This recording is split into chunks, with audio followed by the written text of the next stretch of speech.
Sean bienvenidos y bienvenidas a este encuentro de autoevaluación. Soy el profesor Ramón Roque Paulino. Hoy haremos una revisión de los conceptos, procedimientos y actitudes que mediante las competencias específicas trabajadas hemos podido desarrollar. ¿Preparados para autoevaluarse? Manos a la química.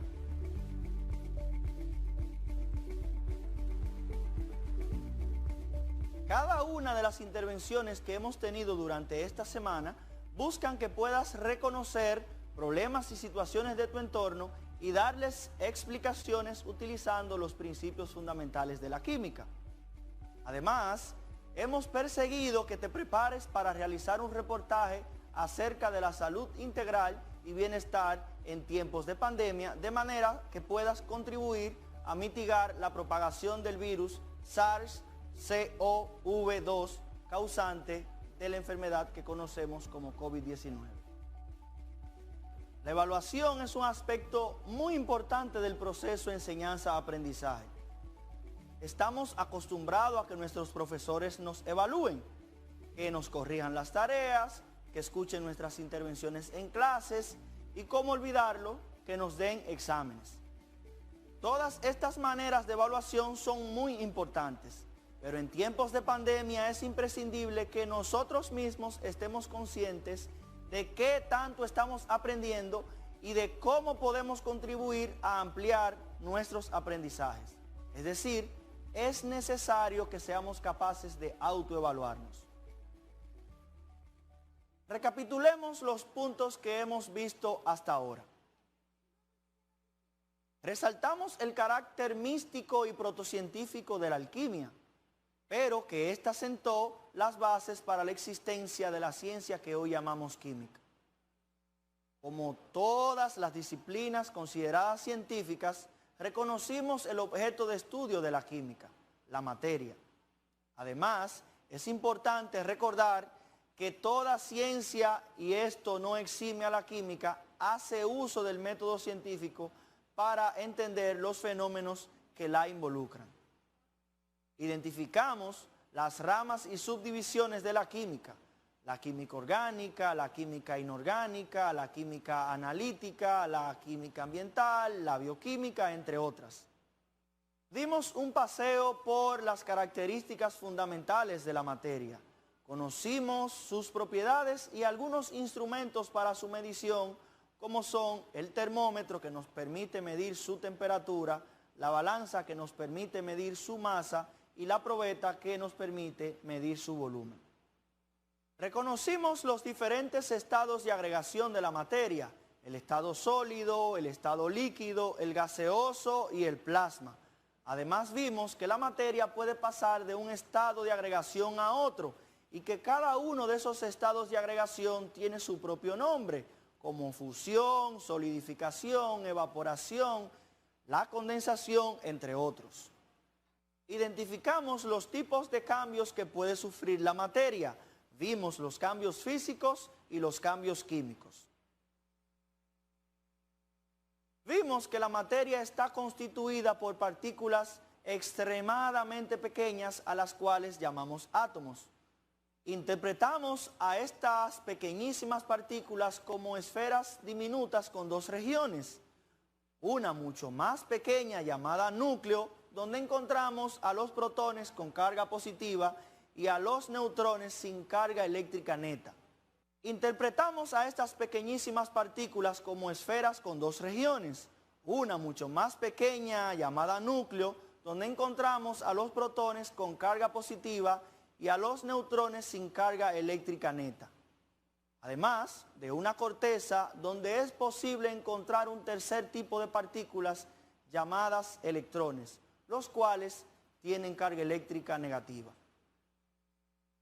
También aprendimos que los átomos, cuando se enlazan, forman moléculas y que esas moléculas las podemos representar mediante la escritura utilizando fórmulas químicas. Veamos un ejemplo de las cosas que debes estar en condiciones de hacer en una clase de química. Imagina que tenemos un átomo con una masa atómica de 31 UMA y este tiene a la vez 15 protones. ¿cuál sería su número de neutrones? ¿De qué elemento se trata? Veamos cómo se hace. Para ello necesitaremos una tabla periódica. En nuestro caso, tenemos que el elemento tiene como número atómico 15 porque esta es la cantidad de protones que tiene el elemento citado. También nos han dicho que el elemento tiene una masa atómica de 31 unidades de masa atómica abreviadas como UMA. Si nos auxiliamos de una tabla periódica, nos vamos a dar cuenta que en ella el elemento que tiene 15 protones es el fósforo, representado con la letra P. Si nos auxiliamos del símbolo nuclear, en la parte superior del símbolo, parte superior izquierda, podríamos colocar la masa atómica, que es 31, y debajo el número atómico, que es 15. En nuestro ejercicio nos han pedido que determinemos el número de neutrones que tiene nuestro átomo. Para ello, vamos entonces a restarle a la masa atómica, al número de la masa atómica, le vamos a restar la cantidad de protones que tiene nuestro elemento, en este caso 15. Si hacemos esta resta, nos vamos a dar cuenta que el átomo en cuestión tiene un total de 16 neutrones. Esto implica, sepamos nosotros, que el núcleo del átomo, nuestro núcleo, siempre va a contener partículas con carga positiva y además encontramos en el núcleo a los neutrones.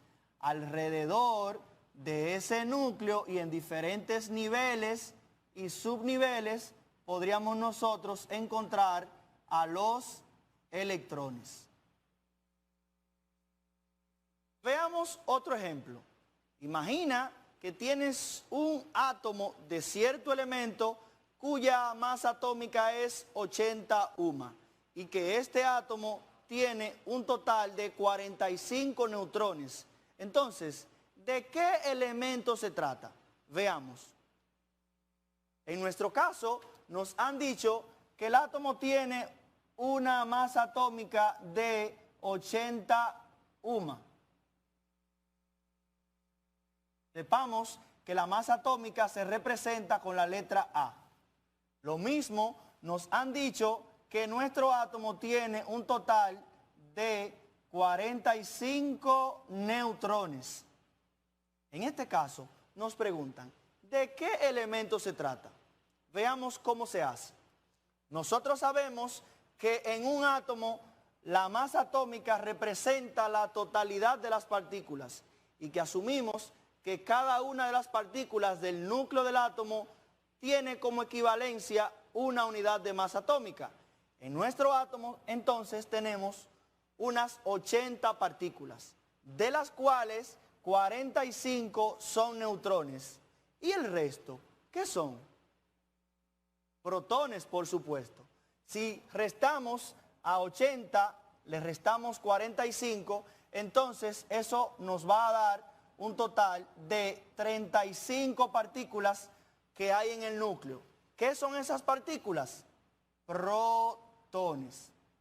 En consecuencia, podríamos nosotros utilizar la tabla periódica y buscar el elemento número atómico 35, porque ese 35, los 35 protones, representan el número atómico de un elemento en la tabla periódica. Usamos nuestra tabla y nos damos cuenta que se trata del elemento bromo, cuyo símbolo es B mayúscula, R minúscula. Podríamos nosotros diseñar el símbolo nuclear de ese elemento. Arriba colocaremos su masa atómica, que es 80 UMA, y debajo, en la parte inferior izquierda, colocaríamos el número atómico, que sería 35.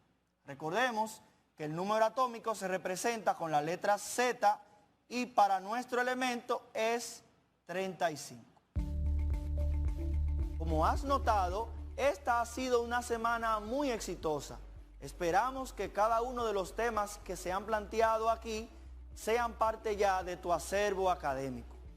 En un próximo encuentro continuaremos descubriendo el importantísimo mundo de la química. Hasta pronto.